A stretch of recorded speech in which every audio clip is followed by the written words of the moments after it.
hii Simba sasa hata talenti hauoni, ni kama hakuna. Na sema aliandika kwa hasira kwamba yani hii Simba saizi hata vipaji havionekani. Lakini pia mwalimu hapa anagusia kwamba kuna kazi ya kwenda kufanya, kuna kupandisha viwango. Kadri ya siku zinavyozidi kwenda, Simba inawafanya watu mnaongea maneno au mnatoa kauli mpya kwenye msimu ambao ulianza na matumaini makubwa sana. Jana kitu gani hasa kikubwa ambacho ulikiona ambao kafika kwenye ile stage ya kusema sasa humu hata vipaji hamna?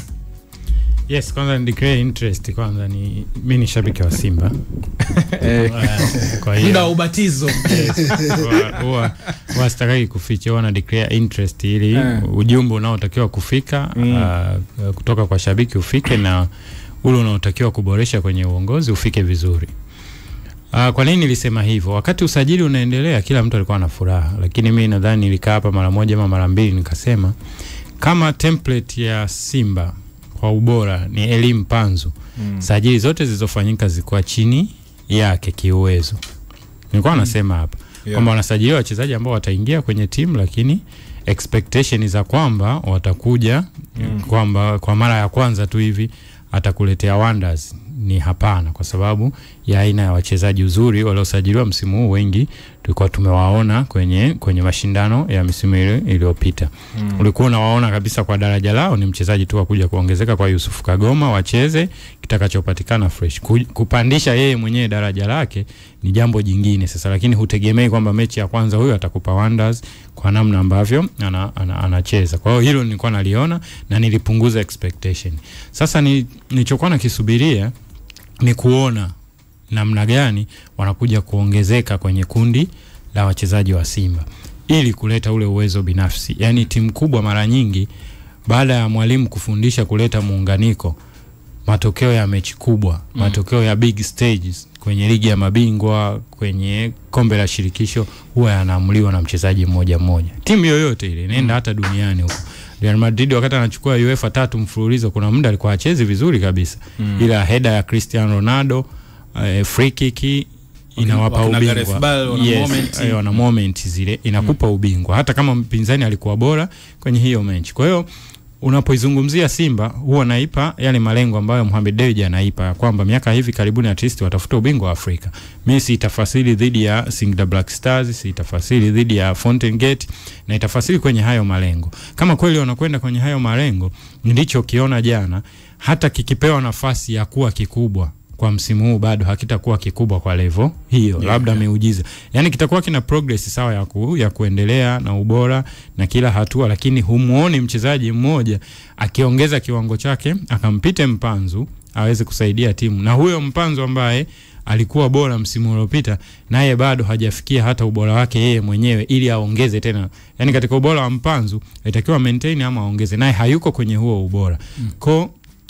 Unavizia sasa kutazama ipi talent ambayo baada ya maarifa yote ya benchi la ufundi kugoma, baada ya wachezaji wenzako kuwa wanakuangusha, unakiona sasa kipaji kwamba anaweza akacontrol mali, akavuta watu watatu, akatoa pasi kwenye eneo sahihi, kuanzia kwa kiungo Yusuf Kagoma. Huku nyuma siwadai Simba, hata miaka hii yote ambayo Simba haichukui ubingwa, eneo la backline unawadai kwa mechi moja makosa binafsi ya mara moja, lakini total unakuta wao ndo wanaibeba timu kwenye ulinzi. Blocks watafanya nyingi, watapandisha mashambulizi, watapiga key pass nyingi kuliko viungo.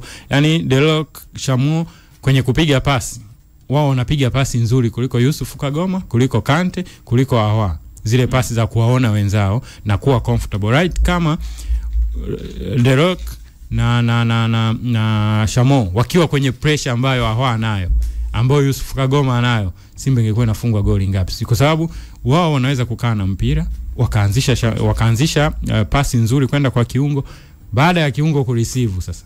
Kwanza anavyo receive ili mruhusu yeye kuumiliki mpira na kuwaona wenzake, anakosea kureceive ambayo inampa ugumu kucontrol huo mpira ili aweze kutoa pasi sahihi. Ndio pressure nayoiona ambayo hiyo ni talent. Kwa hiyo Elbo, kama unaongea hivyo, yes, maana yake zile sifa ambazo tu Mandala alianza nazo hapo, kwamba Simba kasajili vizuri msimu huu, maana yake hapo wana Simba wawili mnapishana. Ni mtazamo wake anavyotazama kati ya, ndio maana jana niliweka mfano kati ya Mavambo na Kante. Yani kipi cha tofauti ukiwatazama? Yes, kipi cha tofauti kwamba Mavambo aondoke, Alassane Kante aje ameleta nini cha tofauti? Control ya mpira ile ile, passing ile ile. Unapomtaka pandishe timu yule Mavambo, yani kipi cha tofauti? Mimi naitazama hivyo, ana mtazamo wake na naheshimu, lakini mimi naitazama hivyo kwenye timu ambayo unataka sasa ukashindane kwenye level ya ubingwa barani Afrika. Naona kuna hizo changamoto hususan kwenye kupoint aina ya mchezaji sasa wa kuvaa jezi ya Simba, kama kweli hadhi ni ya kutafuta ubingwa wa Afrika. Kuna daraja ninachozungumza wakati timu inaandaliwa msimu huu, ilikuwa inaonekana ni kuboresha kutoka pa msimu uliopita. Lakini ukisikia story na hata ukitazama kama kilichoonekana jana, inawezekana kikawa kibaya zaidi kuliko hata ambacho kilionekana msimu uliopita. Kwa hiyo ukiangalia tangu tumeweza kuiona Simba kwenye hizi mechi za mashindano, si ndio? Kuna hizi za kimataifa, tumeona kuna mechi ya ligi na mechi ya ngao ya jamii.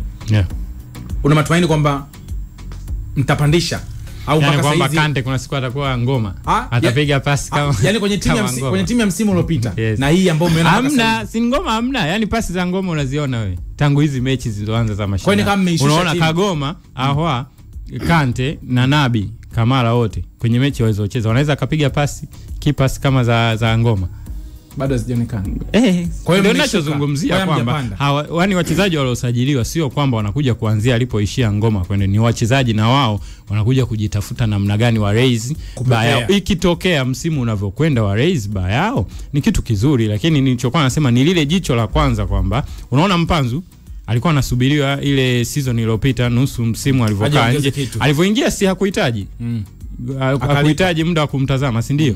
Yani ndivyo ambavyo nilikuwa natazama huu usajili kwamba hakuna wa level ya Mpanzu kwamba utakapompa jezi anakwenda kuongeza kitu, ila anakwenda kutafuta nafasi aanze kucheza ndani ya kikosi. Ikitokea ameongeza kiwango unashukuru, ikitokea amegoma mtaachana naye. Msimu uliopita ndio level hiyo amekuwa wakisajiliwa miaka hivi karibuni. Hilo ni tatizo, tusipolikubali na kukiri litaendelea kuitafuna klabu na changamoto kama hiyo. Kama misimu miwili mfululizo wakuja kuongeza daraja umempata Mpanzu peke yake, wachezaji wengine wote ni wakuja kucheza afu uone kama wanaweza kapandisha kiwango, hiyo ni tatizo tayari. Alafu timu ambazo unazitazama kama washindani Afrika, anzia tu hata ndani Young Africans, kuna wachezaji ambao licha ya waliopo bora, kuna wachezaji ambao wanakuja kutishia nafasi zao.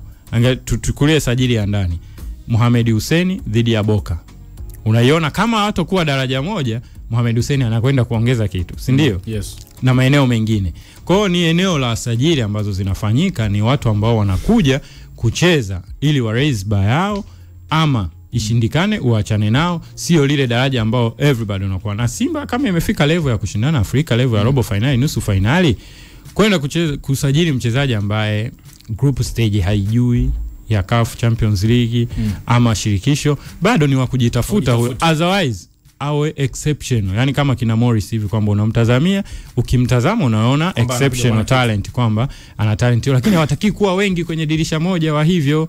Unatakiwa wawe wachache ili hawa wengine waje kukamilisha timu uweze ukaende kushindana. Ndicho ninachokiona tatizo kwenye performance ya Simba, lakini yawezekana waka raise bayao, tusimalize maneno, lakini ku raise hiyo haiwezi kuwa ya maajabu kupitiliza. Sasa wakati Elbo wakiwa nasema kwamba asijimalize sana kwa sababu yeye anaona hakuna muendelezo kwa kilichotokea, zaidi ni mmeshuka, sababu hata vitu vinafanyika havionekani. Si hata kumaintain bado. Kama Mpanzu ndo nembo.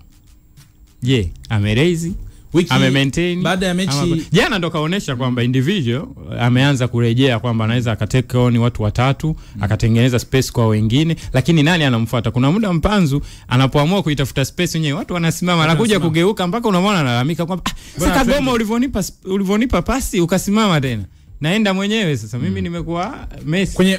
Kwenye hiki anachozungumza tumekuwa Messi. Hiki anachozungumza Elbo hakutengenezei option ya pasi tena. Jana ukazuka mjadala na hata mimi nilihoji, au Fadlu alichungulia? Sababu Fadlu je kaondoka ghafla. Lakini pia mimi nikapata swali, ofa Morocco kule. Yani licha ya ofa, kwa sababu kama umeaminiwa umepewa project, sababu tunaamini Mo alikuwa anampa ila nzuri, si ndio? Lakini kuondoka kwake kuliwashtua kwanza watu wote. Lakini katika mazingira ya kawaida, swali jingine, Fadlu hii timu alikuwa anaifanya nini kule Misri? Kwa sababu unaona, ujue jana imepigwa show nyingine, unaona hii timu haipo tayari. Sababu hata wana Simba wenyewe mechi iliyopita ya kule Gaborone pia timu ilishinda, lakini mambo yalikuwa mengi. timu inaonekana ipo tayari. Wewe umesoma coaching kitazama. Kwa upande wa Simba kwangu mimi dhaifu la kwanza ninaliona ni la kimfumo zaidi. Yani kabla hata tukiachana na yale mambo mengine ya speed fitness ya wachezaji, changamoto ya kwanza ipo kwenye kimfumo. Na kimfumo nitaiangalia zaidi eneo la katikati. Yawezekana sasa hivi watu wengi wakawa wanajiuliza kwa nini Fabrice Luamba-Ngoma aliondoka kwenye timu. Kwa sababu kitu kimoja ambacho nilikuwa nimekizungumza hata jana na Brain hapa. Ukimwangalia Alassane Kante kwa mfano kwenye game ya jana, yeye ni kiungo namba 8. Yeye ni mchezaji ambaye ili akupe pasi ni sure pass. Kwamba Kasuga yule pale ndo nakupa. Kuna muda ukisha kuwa kwenye roli ya namna ile, unahitaji kuna muda uchukue riski. Kuna pasi moja alipiga Morris Abraham baada ya kudrop kuja eneo la katikati, kwamba Jonathan Soa anafanya movement, ile pasi alipiga kwa kibao, kwamba kuna unahitaji pasi za namna ile kutoka kwa namba 8, kwamba timu sio muda wote icheze kwa kuondoka na pasi fupi, kwa sababu kuna muda utakutana na mpinzani wako ambaye anakublock kupiga hizo pasi fupi. Mfano jana Simba alianza juu na Jonathan Soa, Jean Chazahwa kwenye mapana ya uwanja, Morris pamoja na Elim Panzo. Jonathan na Aua hawa ni abiria wawili uwanjani. Kwa sababu hawa faida yao wote wanataka kulishwa mipira. Yani ili Aua aonekane ni lazima services ziji. Ili Soa afunge ni lazima services ziji. Lazima timu icheze. Lazima timu ina umiliki mkubwa wa mpira. Wengine wasipocheza na hawa wanapoteana kwenye game. Jonathan na Aua wakakosekana kabisa kwenye mchezo, wakawa kama abiria uwanjani. Kwa hiyo timu ikaanza kucheza na wachezaji wachache. Mpanzu, Morris, ambapo Morris ikaina mlazimu kutoka eneo la juu kuja kuchukulia mali eneo la katikati. Kuna muda Morris Abraham alikuwa kama namba 8. Kwa sababu namba 8 wa timu kuna muda naye anataka kusogea acheze na Yusuf, sababu Yusuf sio deep playing playmaker. Yusuf ni mkabaji. Timu inaanzaje kucheza kutoka chini? Ndio ile unasubiri brilliance ya beki kupiga pasi ndefu, at least idondoke kwenye space, labda mtu anaweza kaikimbilia. Lakini hiyo space anakimbilia nani? Kwa sababu kama namba 8 hatochezesha timu, Mpanzu atakaa kwenye eneo ambalo lazima pembeni yake kutakuwa kuna mpinzani. Ili Morris asikae kwenye eneo la mpinzani, naye itabidi atoke kwenye mapana ya uwanja aje aombe mali kwenye eneo la chini. Namba 8 wako naye kwa sababu yuko kwenye eneo hilo, mnajikuta Simba anamiliki mpira kwenye eneo kadogo tu. Kwamba kama mnapigana pasi kwenye eneo la katikati. Sasa tutoke katikati twende mwisho. Unapozungumza kwenye system. Kwamba system ndo kwa sababu kuna eneo jingine ambalo limekuja kuchochea moto ni baada ya kocha kuzungumza viwango vya wachezaji. Of course unazungumza system, inawezekana namna ambavyo wanacheza inawapatabu kwa sababu Kagoma nafikiri ni moja kati ya msimu ambao kama timu haita seto kwenye kiungo anaweza kawa na challenge kubwa sana. Kukaba anakaba, lakini mali akiwa nayo yeye kwenye kupasia ndo anapiga mipira mingi sana ambayo haifiki. Either iwe back pass ama apige square pass, lakini pasi haendi mbele. Pasi kwenda mbele imekuwa kwa hiyo tukitazama hapa kwamba kuna shida hiyo ya kimfumo kwa sababu kuna Fadru, si ndio? Tuliona mechi ya ugenini. Ikaja mechi ya ligi ambayo nayo pia ilikuwa ina maneno mengi. Tukamwona Matola. Tunaamini hata jana pia ilikuwa ni akili ya Matola, ingawa kwenye benchi alisimama Hemedi Morocco. Lakini Morocco nakwambia kwamba licha ya mambo yote wana kazi ya ziada ya kwenda kupandisha viwango vya wachezaji. Sasa hili ndilo eneo ambalo inawezekana. Na hapa sasa likarudi kwamba kama saizi unazungumza kaja kocha mwingine anazungumza kupandisha viwango vya wachezaji. Na katika msimu ambao unaweza kusema timu zetu zimepata pre-season ya muda mrefu ni pamoja na msimu huu. Kwa sababu Simba alianza pre-season Julai 25. Julai 25 alianzia hapa, baadaye akaondoka. Saizi tayari kwenye mashindano zinakuja story za kupandisha viwango saizi. Hii inatia hofu. Kwenye hoja ya kupandisha viwango, kwangu mimi kitu ambacho naweza nikakiweka kama mtazamo ni kwenye engo ya fitness. Waangalie wachezaji wa Simba wangapi ambao walikuwa nakupa product ambao inasema huyu hata tukisema tuongeze 90 nyingine hiki chuma kinaenda hizo 90 nyingine.